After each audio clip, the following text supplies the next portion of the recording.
A great good morning, guys. Hello, I am Kanchan Gupta from UGC Education Paper 2 YouTube channel है and you can join me on Telegram channel also, that is correct, EduNet. So today I will discuss the set. ये है जम्मू कश्मीर का 2013 का set है paper 2. Paper 3 I have discussed in 2 parts, तो आप वो देख सकते हो यूट्यूब पे जाके. जो आज डिस्कस करने जा रहे हैं वो है पेपर 2 2013 का. So let's start. This is a recording class है, तो आप क्या करेंगे, वीडियो को पॉज करके अपने आंसर्स को जो है कमेंट सेक्शन में डाल दे जा, और वीडियो फिर और जो है पॉज से हटा के अपना आंसर चेक करना. This is the right way to crack this questions. चलिए स्टार्ट करते हैं. आज का फर्स्ट क्वेश्चन है, yes, what is the impact of the teachers view of the reality. Reality से संबंधित, मतलब रियलिटी के साथ में टीचर का क्या जो है व्यू रहता है कि what is real. So it determines, yes, it determines करता है व्हाट इंफॉर्मेशन इज इम्पॉर्टेंट, कि टीचर को रियलिटी क्या समझ में आती है कि जो इंफॉर्मेशन है वो इम्पॉर्टेंट है. या it determines how well students will learn, कि स्टूडेंट कितना अच्छे से पढ़ पाएंगे. It determines the result of the education, कि रिजल्ट कितना अच्छा आएगा, and for the sake of becoming the proficiency. तो टीचर जो है रिजल्ट का नहीं, ना ही वो प्रोफिशिएंसी का, वो ये सोचती है कि कौन सी इंफॉर्मेशन बच्चों के रिगार्डिंग रियल है, मतलब इम्पॉर्टेंट है, दैट शुड बी जो है given to the students. Clear. तो इसका आंसर आएगा ए लगा लीजिएगा. आ जाओ next question.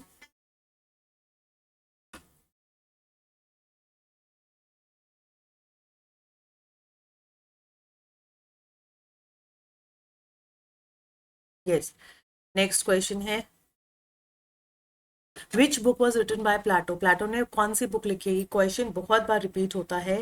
The Republic, educational philosophy, education of Plato, या एमाइल. एमाइल तो लिखी गई है रूसो, तो ये तो पहले ही कट कर दो. बुक का नाम है रिपब्लिक. ये क्वेश्चन बहुत बार in the MCQ form, in the objective type question form, और इन द डायरेक्ट फॉर्म ये पूछा जाता है क्वेश्चन. तो यू शुड नो कि प्लाटो ने रिपब्लिक नाम की एक बुक लिखी थी. क्लियर. आ जाइए थर्ड पे. थर्ड क्वेश्चन कहता है, according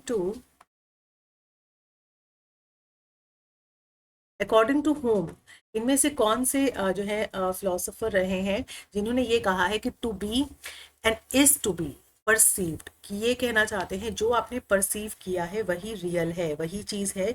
beyond this, accept this, कुछ भी पॉसिबल नहीं है. राइट. तो ये है बर्कले. बर्कले ने जो था वो subjective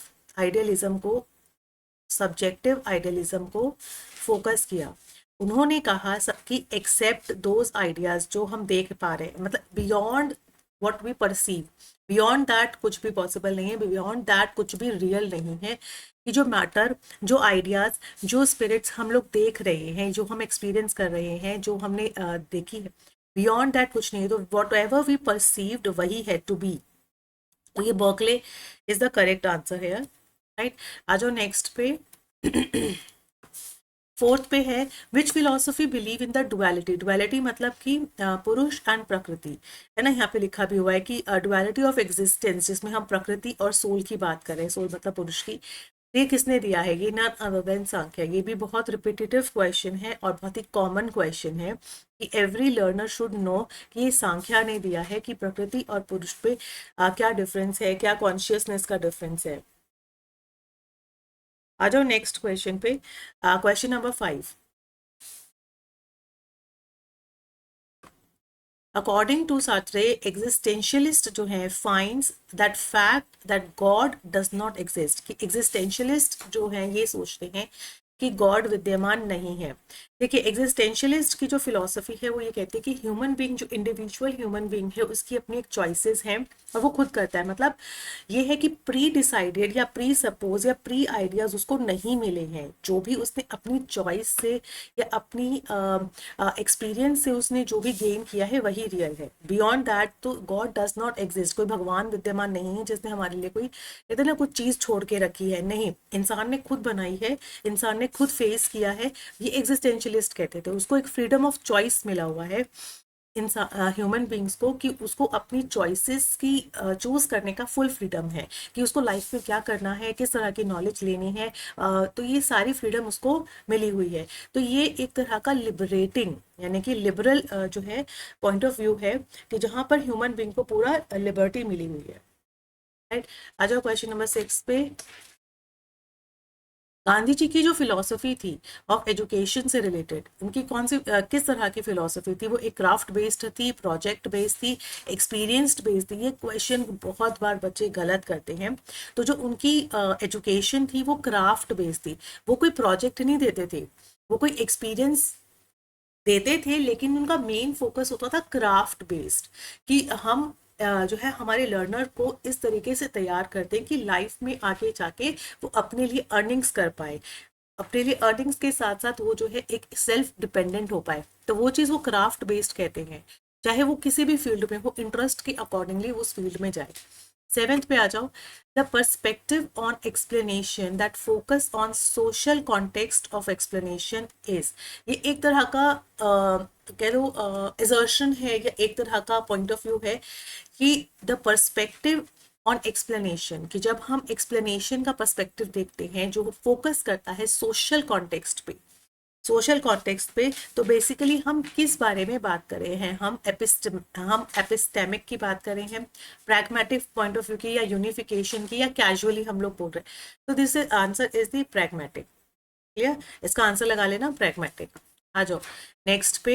in a democratic system, जब हम डेमोक्रेटिक या डेमोक्रेसी की बात करते हैं, तो एक group achievers and maintains the majority status by whom, मतलब किसके बारे में बात करें? By forcing people. हम फोर्स नहीं करते हैं डेमोक्रेसी में, we are not forcing someone. Persuading others to their side by popular input and rational arguments करने का मौका देते हैं। Refusing to consider the needs, क्या हम नीड्स को रिफ्यूज कर देते हैं? ऐसा डेमोक्रेसी में नहीं होता। इलेक्टिंग अ सुप्रीम लीडर, क्या हम कोई लीडर की बात करते हैं यहाँ पे? सुप्रीम नहीं, everyone is equal. So the correct answer is B, where we are giving the freedom to the human being for the rational argument. ये है डेमोक्रेसी, की लोगों को अपने बारे में, अपने अधिकारों के बारे में बोलने का हक है। They can rationalise argument. Question number 9, which of the following did the Buddha not oppose, इसमें से किसके बारे में बुद्ध ने अपोज जो है वो नहीं किया है? उसने स्ट्रॉन्ग डिवोशन टू द गुरु, बुद्ध कहते थे कि जो आपके गुरु हैं उनको स्ट्रॉन्ग डिवोट कर सकते हैं आप, पावर ऑफ प्रिस्टली क्लासेस, या डिटैचमेंट, डिटैचमेंट की बात जो है उसके अपोज वो नहीं थे। So Buddha not oppose to the detachment. 10th पे आओ। The policy that many schools now have to incorporating the students with disabilities into the regular school activities, that is called what? कि जब हम वो वाली पॉलिसी का नाम आपको बताना है जब हम एक डिसेबिलिटी को इनकॉर्पोरेट करते हैं इनटू अ रेगुलर स्कूल में। सिंपल आंसर है that is called the inclusion. आ जाओ 11th पे। 11th में बात की है फ्रेंच सोशियोलॉजिस्ट के बारे में। तो ये फ्रेंच जो सोशियोलॉजिस्ट है यही आपका एक कीवर्ड है। हु स्ट्रेस करते थे need for the sociological approach to study the education. वो कहते थे कि हम जब भी एजुकेशन पढ़ा रहे हैं तो हमें सोशियोलॉजिकल अप्रोच को फॉलो करना चाहिए, उसके ऊपर उसकी नीड को फॉलो करना चाहिए। दैट मीन्स जो भी सोसाइटी के इश्यूज हैं, सोसाइटी की अप्रोचेस हैं, उन्हें हमें एजुकेशन में लाना चाहिए ताकि लोगों को सोसाइटी में कैसे सर्वाइव करना है ये पता लगे। तो सबसे पहले कीवर्ड मैंने बताया फ्रेंच सोशियोलॉजिस्ट हैं, तो फ्रेंच जो सोशियोलॉजिस्ट हैं वो है Emile Durkheim. A answer is correct है। एमाइल कहते थे कि it was through the culture, ये एक कल्चर है shared by the community and society, ठीक है। एंड उनकी जो सॉलिडारिटी का पॉइंट ऑफ व्यू था कि solidarity should be in the society, वो हम एजुकेशन के थ्रू सीखें। क्लियर, तो इसका आंसर मार्क करना। फर्स्ट है एमाइल डर्कियम, ये जो फ्रेंच सोशियोलॉजिस्ट थे, this is the keyword of him. आ जाओ 12th नंबर पे। हु डिस्टिंग्विश्ड, डिस्टिंग्विश्ड मतलब कि डिफरेंट करना, बिटवीन किसके बीच में?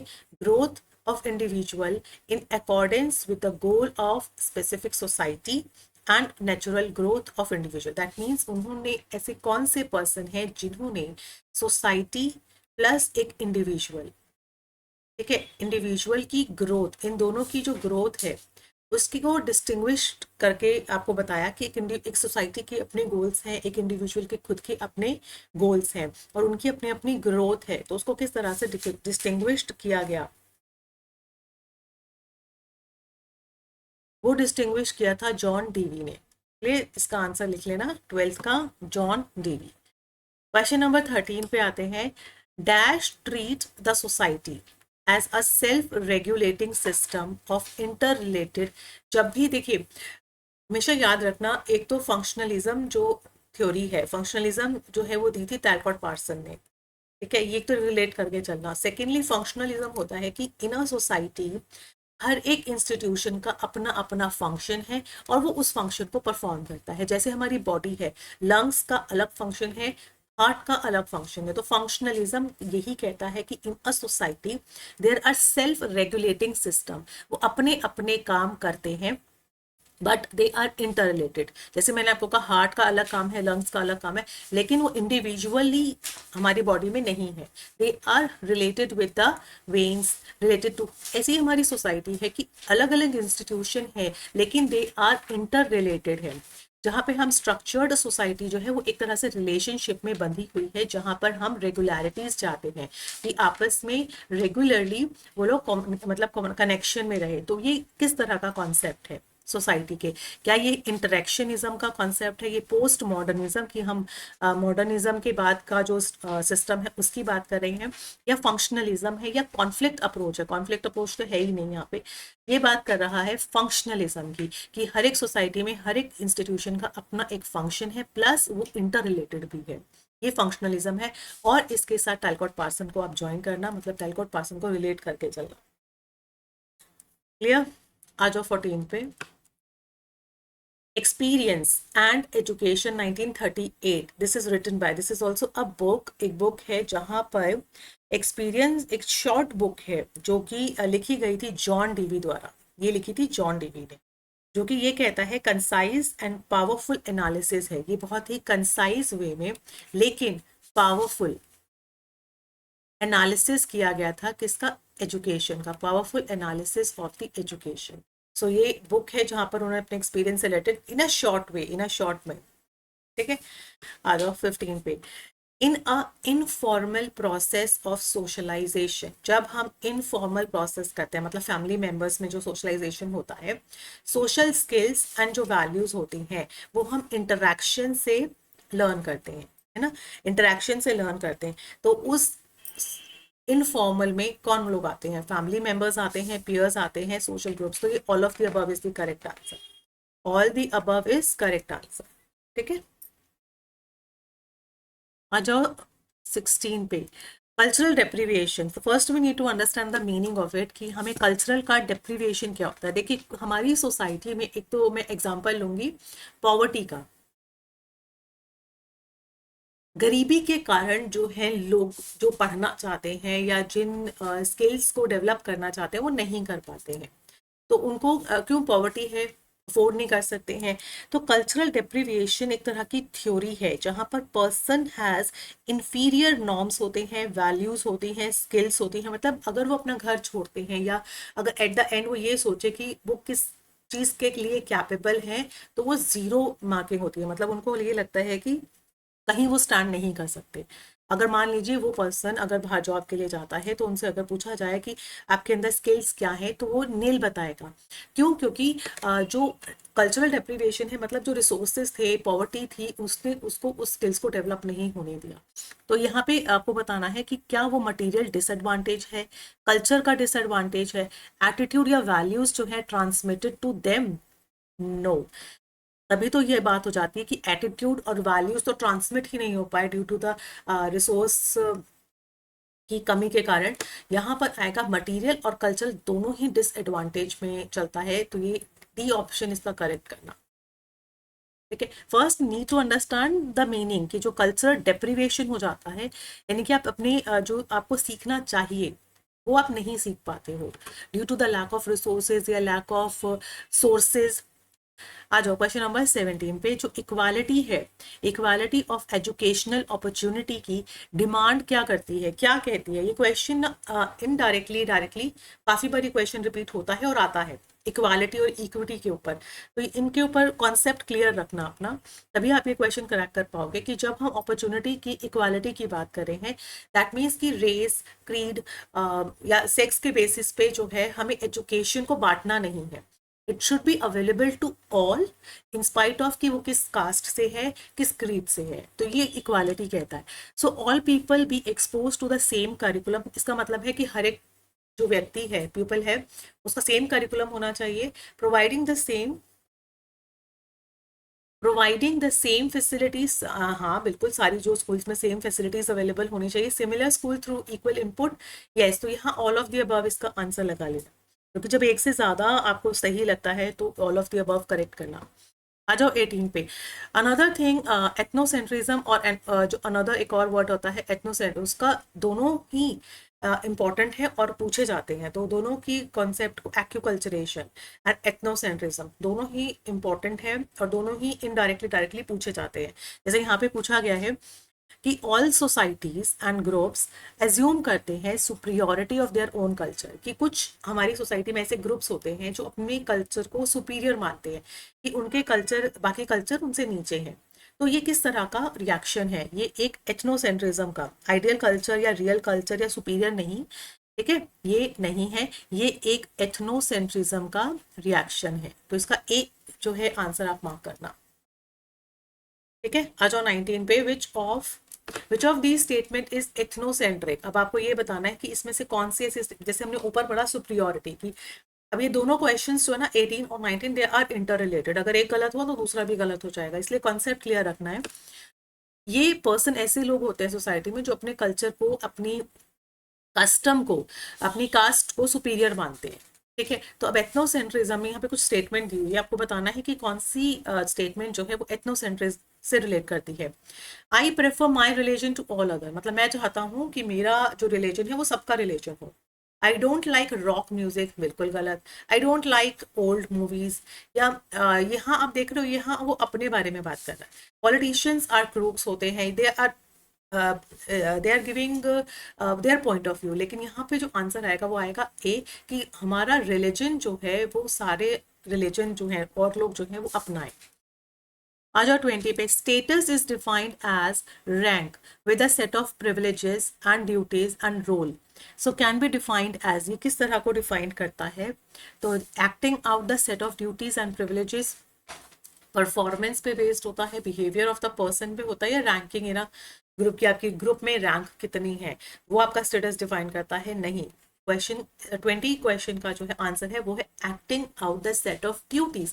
जितनी अच्छे से आप अपने ड्यूटीज को फॉलो करते हैं या अपने प्रिविलेजेस को आप अच्छे से निभाते हैं, वही आपका स्टेटस डिफाइन करता है, ठीक है। ओके, आ जाओ 21 पे। डेवलपमेंट, ये है डेवलपमेंट। इन्वॉल्व, क्या डेवलपमेंट है?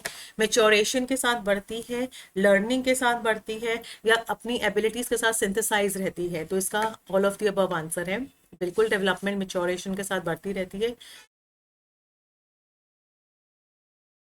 22 पे आओ। The policy of providing mid day meal, जो मिड डे मील बच्चों को स्कूल में प्रोवाइड किया जाता है free of cost to many students as a part of government policy के अंदर, to encourage the childrens education, ताकि बच्चे, क्योंकि देखिए हमारे इंडिया में सबसे जो लैक पॉइंट है वो है उसकी पॉवर्टी। पॉवर्टी के कारण बच्चे एजुकेशन नहीं ले पाते हैं, या भूखमरी जो होती है उसके कारण जो है बच्चे एजुकेशन नहीं ले पाते हैं। तो उस कमी को हमें दूर करना है, और वो कमी किस तरह से दूर की गवर्नमेंट ने? By giving them mid day meal as a free, ताकि बच्चे एटलीस्ट वो खाना खाने, वो अपना पेट भरने अगर स्कूल में आएंगे तो वो थोड़ी बहुत एजुकेशन भी ग्रहण करेंगे। सो दिस पॉलिसी जो थी, रिफ्लेक्शन थी किस तरह की अप्रोच का? ये क्या अप्रोच थी? ठीक है, ये आपको यहाँ बोला गया, ये बेसिक नीड्स को फुलफिल करके, है ना।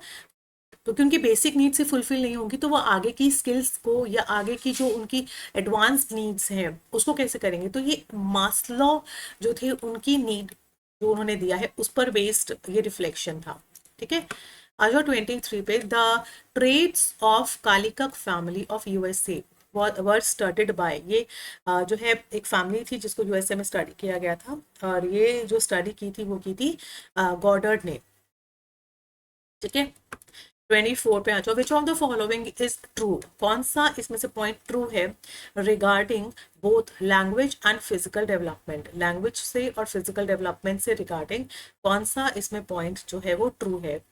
It depends on training, depends on experience, sprouts of development at different ages, and stop कर देता है एट अ पर्टिकुलर एज। तो इसका करेक्ट आंसर जो है लैंग्वेज और फिजिकल डेवलपमेंट से जो ट्रू है दैट इज दी सी। ठीक है, आ जाओ क्वेश्चन नंबर 25 पे। अकॉर्डिंग टू सिगमंड फ्रॉइड, जो प्लेजर है फ्रॉम नॉलेज, जो हमें ज्ञान से प्लेजर आता है, is one of the source of the pleasure during dash stage.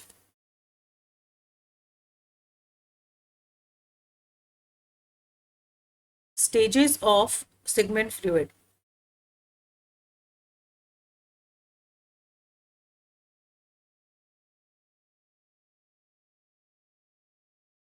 Yes, बिल्कुल, सिगमंड फ्रॉइड की जो स्टेजेस थी, जो फर्स्ट स्टेज थी वो है जैसे ओरल, ओरल स्टेज में से फोर्स, जैसे बच्चा फीड लेता है ना, वो चीज तो उसमें भी एक आता है।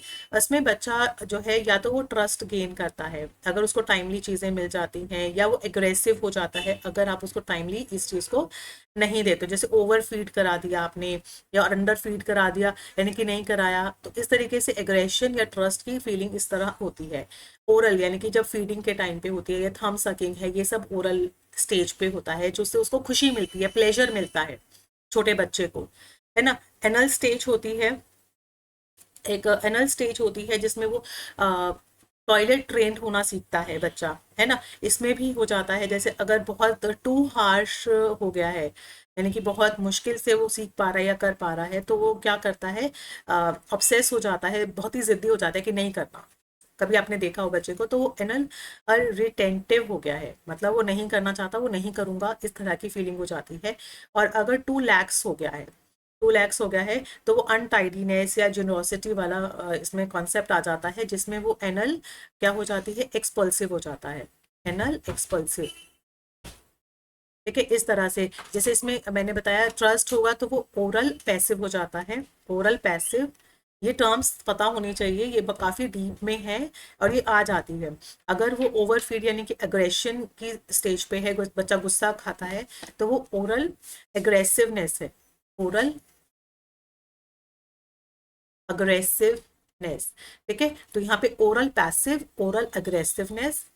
अगर एनल स्टेज पे है तो यहाँ पे एनल रिटेंटिवनेस, मतलब वो जिद्दी हो जाता है कि नहीं करना है, और एनल एक्सपल्सिवनेस। क्लियर, ये 2 स्टेजेस हो गई। थर्ड पे आओ, फेलिक स्टेज।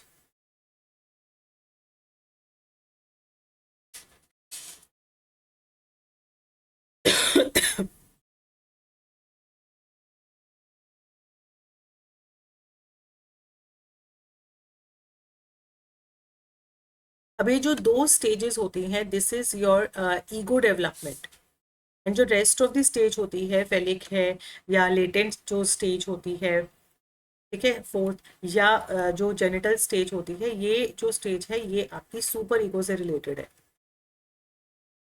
तो यहाँ पे आपको पूछा है जो प्लेजर फ्रॉम द नॉलेज, जो ज्ञान से आपको नॉलेज मिलता है, वो source of pleasure during the, इसका करेक्ट आंसर लगाना लेटेंट लर्निंग, लेटेंसी स्टेज पे होता है। अब लेटेंसी स्टेज क्या होती है, ये वो स्टेज होती है जब आपका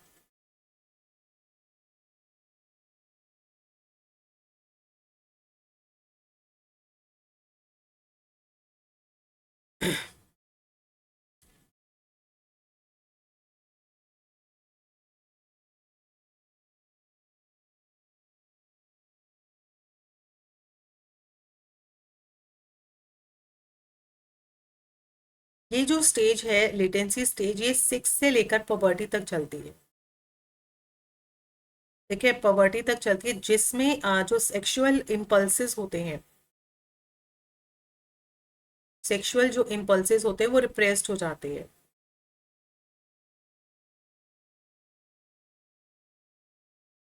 ठीक है, अब ये इसका आ गया लेटेंसी स्टेज। आ जाओ क्वेश्चन नंबर 26 पे। विच of the following is not an essential requirement? Essential requirement for trial and error. जब भी हम ट्रायल एंड एरर थ्योरी करते हैं उसमें एसेंशियल रिक्वायर जो है नहीं है।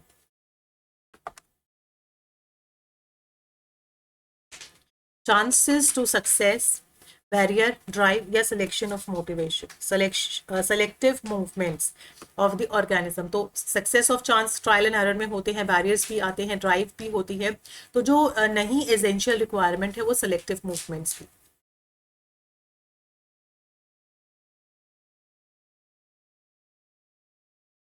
क्योंकि ट्रायल एंड एरर में we tried each and every options को हम ट्राई करते हैं।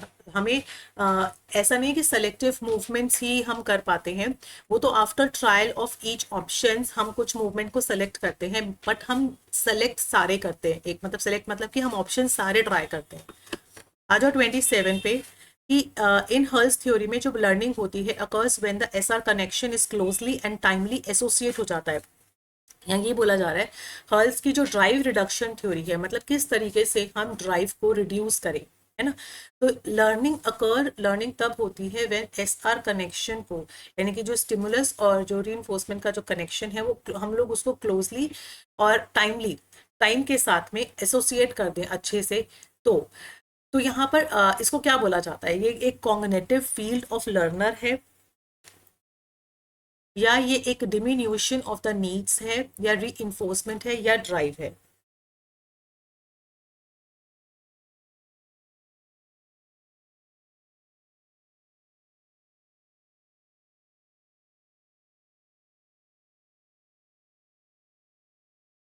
डिमिन्यूशन मतलब कि कम कर देना। तो ये एसआर का अगर हम क्लोजली और टाइमली अगर हम एसोसिएट कर देंगे तो हमारी ज़रूरतें क्या होंगी, वो कम हो जाएंगी, क्योंकि हमें टाइमली सब चीज़ें अवेल हो जाएंगी।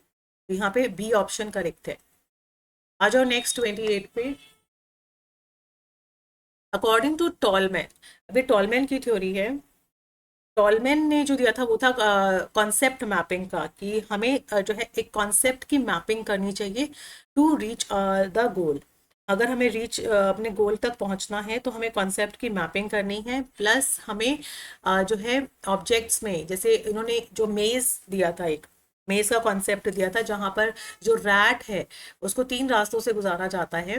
तो वो अपना एक कॉन्सेप्ट की मैपिंग कर लेता है पहले से ही, तो उसको सेकेंड रास्ते पे जाने पे कम समय लगता है। ठीक है, चलो अब ये बताओ कि जो टाइप ऑफ लर्निंग है दैट एक्सप्लेन्स कि जो फाइनल टाइप ऑफ कनेक्शन होता है बिटवीन पॉजिटिव और नेगेटिव ऑब्जेक्ट्स के बीच में टू बेसिक ड्राइव, उसको क्या बोलते हैं? कैथेक्सिस,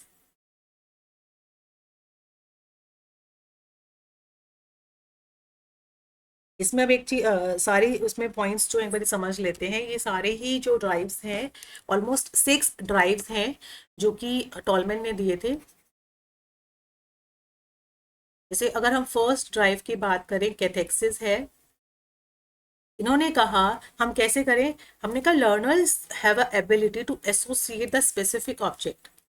कैथेक्सिस कहता है कि एसोसिएट एक इंडिविजुअल की ना एक कैपेबिलिटी कह लो या एक ह्यूमन नेचर कह लो, कि वो एसोसिएट करता है किसी ऑब्जेक्ट को, कोई भी ऑब्जेक्ट को अपनी पर्टिकुलर ड्राइव के साथ।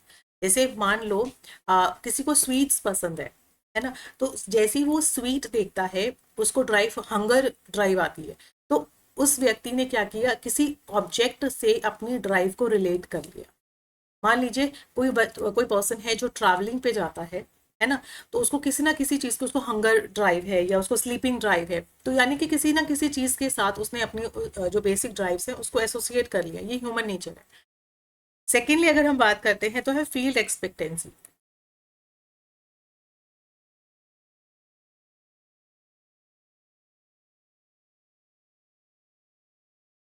फील्ड एक्सपेक्टेंसी में वो कहता है लर्नर डिस्कवर करता है सर्टन एक्शंस को leads to the specific outcome, मतलब कुछ ऐसे एक्शंस करता है जिससे उसको पता है कि आगे फील्ड क्या होने वाला है या उसका स्पेसिफिक आउटकम क्या होने वाला है। So you can apply this in your learning. Real world examples लेके, जहाँ ब्रांचिंग सिनेरियोज होते हैं या लर्निंग स्टिमुलेशन होता है, कि जैसे अगर हम पायलट जो होता है, जो एरोप्लेन उड़ाना सीखता है, ठीक है, ही नोज कि अगर वो ऐसा करेगा, मतलब अगर वो ब्रेक लगाएगा तो वो रुक जाएगा, दैट मीन्स ही नोज कि जो उसका पर्टिकुलर एक्शन है वो क्या परफॉर्म करेगा, ठीक है। तो ये एक तरह का फील्ड एक्सपेक्टेशंस होता है या एक्सपेक्टेंसीज होती है।